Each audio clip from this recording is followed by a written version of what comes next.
때까지 이거 갖고 이혼도 하면서 정작 중요한 거는 생각하지 않는다는 것입니다.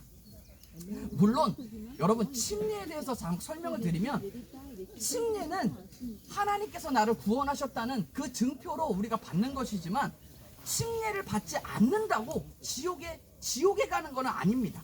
예수님을 진정으로 믿고 내 구주로 영접한 모든 사람은 천국에 갈 수 있다는 것입니다. 그래서 물침례를 받지 못하였다 할지라도 천국에 가지 못하거나 구원받지 못하는 것은 아닙니다. 그런데 남자와 여자가 너무너무 사랑해서 서로 둘이서 결혼을 했습니다. 그런데 이들 젊고 그런 부부라서 돈이 없는 거예요. 돈이 없어서 결혼할 돈이 없어요. 그래서 이 부부가 서로 이렇게 결정해서 뭐라고 결정했냐? 그냥 우리 혼인신고만 하고 부부로 살자라고 했다는 겁니다. 그러면은 이 부부가 결혼한 부부입니까? 아닙니까? 결혼한 부부다. 손 들어보세요. 아니다. 안 드시는 분은 뭐야? 아니 나는 안 되기로 작정했다 뭐 이런 것이요? 아니면은 뭐 지금 좀 다른 생각이 있으신가요? 둘 중에 하나 들으셔야 정상인 겁니다. 안 그러시면은 저 예배 후에 저 잠깐 만나셔야 돼요. 상담이 좀 필요하실 것 같습니다. 자, 다시 이 부부는 결혼한 커플이다. 손. 결혼 안 한 커플이다. 손. 알겠습니다. 내리시면 됩니다. 여러분, 이 부부는 사실은 누가 봐도 결혼한 커플이에요. 사실 결혼식을 안 했지만 혼인식을 옮기고 법적으로나 감정적으로나 결혼한 커플이라는 것입니다. 단지 결혼식을, 돈이 없어서 어떤 형편이 있어서 결혼식을 못한 것입니다. 그런데 이 커플은 누가 봐도 결혼한 커플이라는 것입니다. 그런데 우리가 왜 결혼식을 중요하게 생각하고 왜 결혼식을 해야 되냐? 결혼식은 마치 이런 거라는 겁니다. 그 결혼식을 통해서 뭐 반지를 껴주고 이렇게 하면서 이 여자는 내 거다, 이 남자는 내 거다 라고 많은 사람 앞에 공표하는 것입니다. 그렇게 공표를 했을 때 많은 지인들이 그것을 알고서는 이 커플은 결혼한 커플이다 라는 걸 인식하고, 이들이 힘든 일이 있을 때도 그 주위 커플이 그들을 커플로 인정해주고 도와주기 때문에 그 어려움들을 잘 이겨낼 수가 있기 때문이라는 것입니다. 그래서 이거를 실제적으로 미국의 에모리 대학교라고 되게 유명한 대학교에서 이거를 연구를 했어요. 3,000 커플을 대상으로, 결혼한 3,000 커플을 대상으로 이거를 실험을 했습니다. 그래서 실제로 결혼을 안 했거나 안 하고 혼인신고만 하고 살거나, 아니면 요즘에 스몰 웨딩이라고 하잖아요. 스몰 웨딩, 사람 조금만 불러놓고 그냥 자기들끼리 하는 거. 이런 스몰 웨딩을 하는 사람과 하객 수가 100명 이상이 되는, 거의 뭐 200명 이상이 되는 그런 커플들을 비교했더니 100명, 하객이 100명 이상 돼서 결혼식을 한 커플들이 92%나 이혼할 확률이 적었더랍니다. 이거는 그러니까 통계적으로 나타난다는 거예요. 결혼식 자체를 하지 않고도 그들은 합법적으로 부부가 될 수 있고 뭐 감정적으로 부부이지만, 결혼식으로 함으로 인해서 많은 사람에게 공표하게 되고, 그러므로 주위 사람들이 이 사람들은 결혼한 사람들이다, 네 짝은 쟤 아니냐, 뭐 이렇게 격려해주고 도와주고 권면해줄 수가 있다는 겁니다. 그러므로 인해서 그들이 다시 이렇게 이혼하는 그 확률을 줄였다라는, 그것이 통계적으로도 나타난다는 것입니다. 여러분, 침례도 마찬가지입니다. 우리가 예수님 믿고 예수님을 구주로 영접했으면 그것을 믿음으로 말미암아 우리는 천국 가는 것입니다. 침례를 받지 않는다고 해서 우리 뭐 구원이 없어지거나 천국 가지 못하는 게 아니지만, 침례를 받음으로 인해서 어떤 일이 벌어지냐? 우리가 침례를 받더라도 때로는 신앙생활 하면서 어려움이 다가오고 넘어지게 된다는 것입니다. 그런데 침례를 받고 나면 하나님과 교회 앞에 나는 구원받은 하나님의 자녀다라는 것을 공표하는 것입니다. 그렇게 함으로써 우리가 신앙생활을 더 건강하게 해나갈 수 있고, 우리 스스로도 구원의 확신이 생기게 되고, 어려움을 더 잘 이겨낼 수 있고, 교회가 같이 도와줘서 그 신앙생활을 잘 해낼 수 있게 된다는 것입니다. 또한 물침례는 예수님도 공생애를 시작하시면서 물침례를 받으셨습니다. 예수님도 침례를 받으셨어요. 침례 요한한테 이렇게 받으셨습니다. 물속에 들어가셨어요. 들어갔다 나오셨단 말이에요. 그러면서 뭐라고 그러냐? 예수님이 유언이 뭐냐? 너희도 온 세상에 나가서 모든 민족으로 제자를 삼고 그들에게 세례를 베풀어라, 세례를 줘라 라고 얘기하셨다는 것입니다. 여러분, 침례는 그렇기 때문에 침례는 예수님의 명령인 것입니다. 예수님의 말씀을 순종하는 것입니다.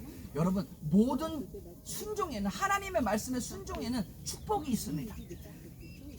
그의 하나님 말씀의 순종에 상응하는 복이 있다는 것입니다. 히브리서 11장 6절은 이렇게 기록합니다. 믿음이 없이는 하나님을 기쁘시게 하지 못하나니 하나님께 나아가는 자는 반드시 그가 계신 것과 또한 그가 자기를 찾는 자들에게 상 주는 이심을 믿어야 할지니라 라고 기록합니다.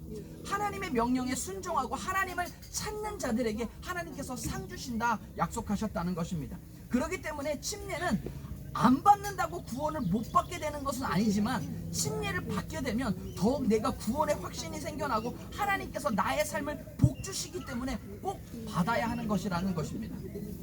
오늘 본문 로마서 6장 3절에서 4절에 보면 침례의 가장 본질적이고 그 충격적인 진리 두 가지를 이야기하고 있다는 것입니다. 3절 4절을 제가 읽어드리면 무릇 그리스도 예수와 합하여 침례를 받은 우리는 그의 죽으심과 합하여 침례를 받은 줄을 알지 못하느냐. 그러므로 우리가 그의 죽으심과 합하여 침례를 받음으로 그와 함께 장사되었나니 이는 아버지의 영광으로 말미암아 그리스도를 죽은 자 가운데서 살리심과 같이 우리로 또한 새 생명 가운데서 행하게 하려 함이라 라고 기록합니다. 그래서 여기서 두 가지를 말하는데 침례의 의미가 무엇이냐? 첫 번째는 예수님의 그 십자가에서 죽으신 나의 죄를 위해 십자가에 죽으신 그 예수님과 함께 죽는 것이다 라고 기록한다는 것입니다. 그래서 침례식은 그 우리의 옛사람이 죽는 겁니다.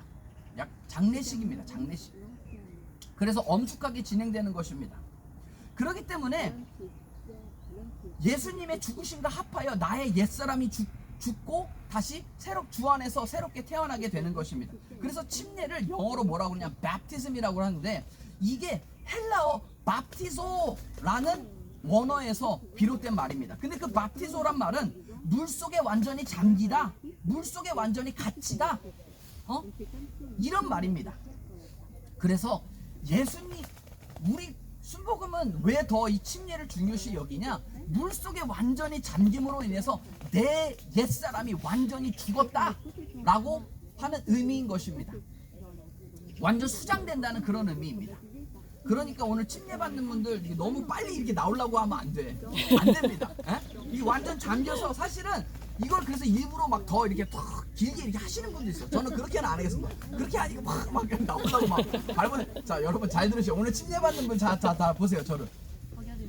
제가 편안하게 이렇게 해드리니까 저를 믿고 그냥 안 누를 테니까 편안하게 이렇게 쫙 물에 있다가 완전히 잠겨야 돼. 근데 나는 뭐 어떤 분은 뭐 3초니 5초니 이 정도 뭐 길게 해야 되는데 길게 안 하겠습니다. 1초 2초? 자, 그러니까 완전히 내가 잠긴 거 보고서는 꺼내 주겠습니다. 그냥 힘을 푸세요. 그냥 힘을 빼세요. 나 왼팔 나가. 그러니까 힘을 빼셔야 됩니다. 어쨌든 그런 의미가 있는 것입니다. 그렇기 때문에 물속에 완전히 잠겨야 된다는 것입니다. 그리고 그것은 무슨 의미냐? 내 옛사람이 죽었다는 의미이기 때문에 우리의 모든 죄, 옛사람은 죄의 모습입니다. 우리의 죄를 모두 회개하고 물속에다 버려버린다. 옛사람은 죽어버린다. 우리의 모든 죄를 회개한다는 그런 의미가 있다는 것입니다. 그래서 우리의 침례를 받기 위해서는 우리가 죄를 철저히 회개해야 돼요. 근데 많은 크리스천들이 예수 믿고 제일 갑갑해하는 게 뭔지 아세요? 갑갑해하는 거. 여러분은 이렇게도 생각하세요.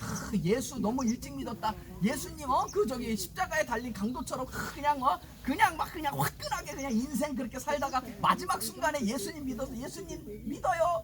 예수님 영접합니다 했으면 그냥 내가 그냥 천국 갔을 텐데 그거를 후회하는 크리스천들이 많아요.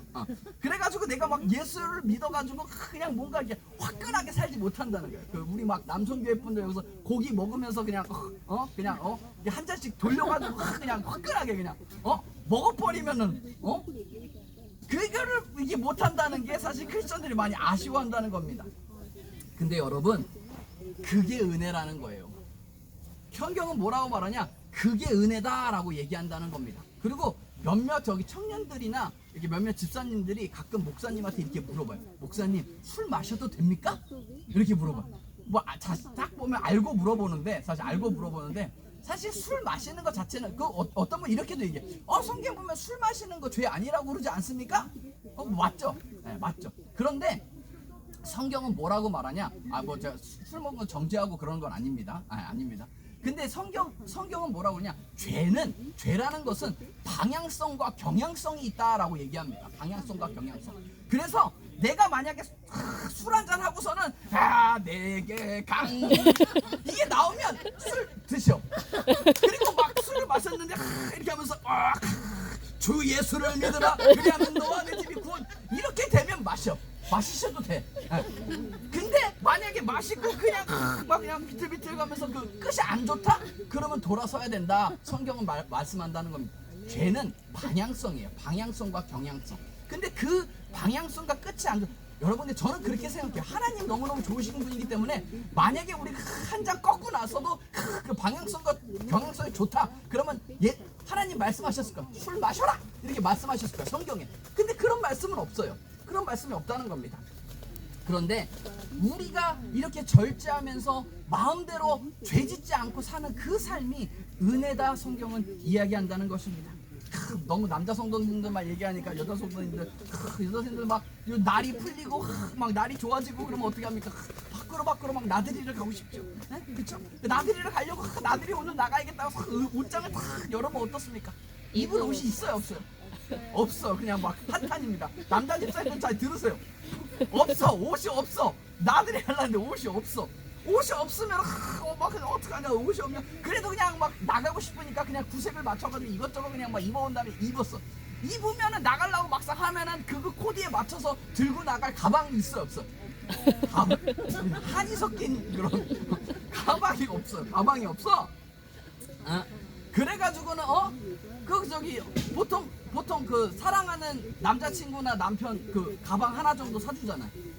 이거 하나 정도 안 사주면은 남자친구는 남편 아니잖아. 그냥 옆집 아시지? 아니야? 아멘. 근데 그러다가 막 가방 사달라고 그러면 막 싸우고 그러다가 서로 그냥 막 얘기 안 하고 나중에는 싸우기도 싫어서 얘기도 안 해. 막 그래도 얘기도 안 하고 있으면은 그냥 막 뭐 무슨 생각을 하는지 그냥 막 서로 말 안 하다가 그러다가 보면 어떤 생각을 해? 그냥 나는 새로운 오빠가 필요한가 보다 라고 생각하게 되죠. 그죠? 그러면 또 막 그러다 또 싸우거나 그러면 또 어떻게 돼? 그냥 한 번쯤 우리 남편 한번 바꿔보고 싶다 뭐 이런 생각 들지 않으십니까? 왜 그런 생각이 세상 사람들도 없었겠습니까? 그런데 그 일을 과감하게 하지 못하는 이유가 뭐냐? 우리에게 성령을 보내주셨다는 것입니다. 성령을 보내셔서 우리의 마음이 그거를 그냥 화끈하게 이렇게 하고 싶은데 그걸 못하게 하십니다. 그런데 성경은 뭐라고 말하냐? 그게 은혜다라고 말씀하신다는 것입니다. 왜 그런 일이 벌어지냐? 우리 안에 성령님이 임하시기 때문이라는 것입니다. 침례는 성령이 임하시는 그런 예식인 것입니다. 성령님을 모셔드리고 침례 받고 나올 때에 우리의 옛사람이 죽고 새로운 사람을 태어나서 성령님을 우리의 삶 가운데 모시는 것, 그것이 바로 침례라는 것입니다. 막 세상 사람들 하고 싶은 대로 다 하잖아요. 뭐 많이 배운 사람이라고 그렇게 하지 않는 거 아니라는 겁니다. 우리나라에서 보면 큰 범죄를 저지르는 사람들 있잖아요. 우리나라, 대한민국 얘기하는 겁니다. 프랑스 잘 몰라서. 대한민국에서 큰 범죄를 저지르는 사람일수록 서울대생이 많대요. 그러니까 여러분 저 자식들 서울대 갔으면 저 오히려 긴장하셔야 돼. 이게 통계야, 통계. 진짜로 큰 범죄가 서울대생이 그렇게 많더래. 많이 배웠다고 죄를 안 짓는 게 아니라는 것입니다. 우리가 다 죄성이 있어서 죄를 짓고 살아가는데 죄를 안 짓게 해주시는 성령님이 내 안에 계시는 것, 그것이 은혜라는 것입니다. 또한 침례는 물속에서 나의 옛사람이 죽고 이제 다시 물속에서 올라오는 순간 나는 그리스도 예수와 더불어 새로운 사람으로 태어나는 것이 침례다. 오늘 로마서 말씀을 기록한다는 것입니다. 새로운 피조물이 되었다라고도 이야기하는 것입니다. 그래서 이날은 영적 생일이라고도 이야기를 합니다.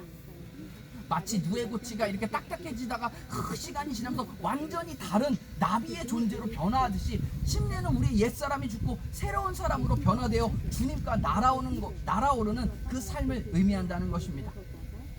그렇다면 이렇게 나비처럼 새 생명을 얻어 물 밖으로 나오면 이제 그 성도님 앞에 아무 문제가 없고 그냥 탄탄대로처럼 그 삶이 이루어지냐? 잘 듣고 있어? 이 부분을 잘 들어야 됩니다. 오늘 침례 받으시는 분들.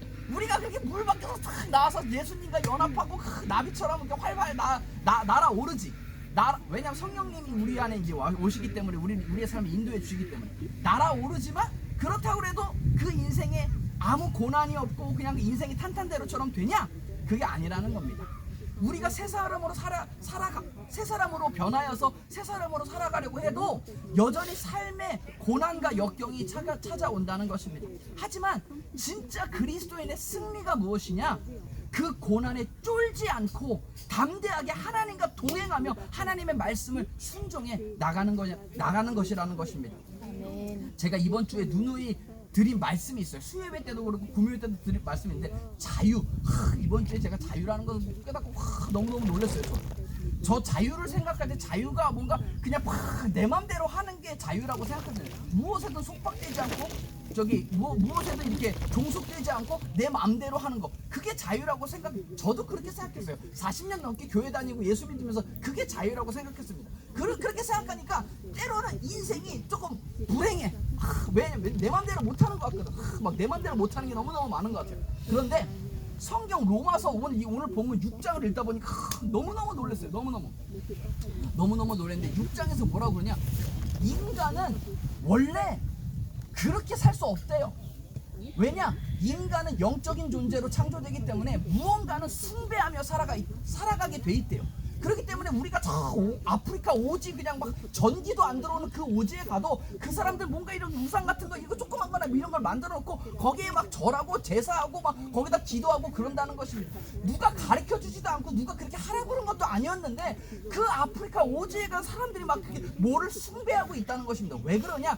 인간의 본성 자체가 영적인 존재로 태어났기 때문에 무언가는 숭배하고자 하는 그런 그 본성이 있다는 것입니다. 그렇기 때문에 인간은 자기 마음대로 세상 사람들은 자기 마음대로 살아가는 것 같지만 사실 그게 아니라는 것입니다. 무언가에는 종속되어 살아가고 있습니다.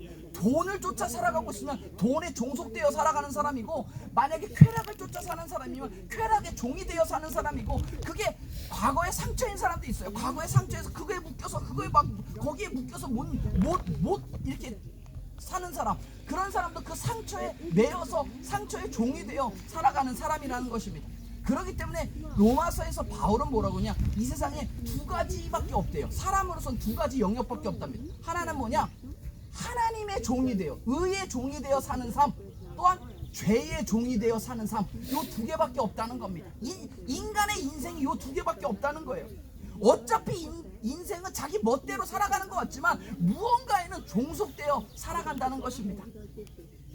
그러고선 바울이 이 본문에서 뭐라고 그러냐? 하면서 뭐라고 그러냐면은, 그러기 때문에 자유란 건 이런 거래요. 여러분, 기차가 달릴 때 철로 위에서 달려야 됩니다. 철로 위에서 달려야만 이 기차가 쌩쌩 달릴 수 있고 정말 그 기능을 제대로 발휘할 수 있다는 겁니다. 정말 기차가 기찻길 위에서만 자유로울 수가 있는 것입니다. 그런데 그 기찻길을 벗어나면 어떻게 해요? 많은 사람이 죽게 되고 그건 탈선이라고 한다는 겁니다. 자유가 아닙니다. 물고기도 똑같습니다. 물고기 헤엄치다가 육지 생활이 좀 궁금하다? 그래서 육지로 탁 나오면 어떻게 됩니까? 얼마 안 있어서 그 물고기는 죽게 된다는 것입니다. 그 물고기의 본성, 하나님께서 그 물고기를 지으신 그 본성대로 살아가는 건 뭐냐? 물고기는 물 속에 있어야만 진정으로 활개를 치고 막 돌아다니고 자유함을 얻게 된다는 것입니다.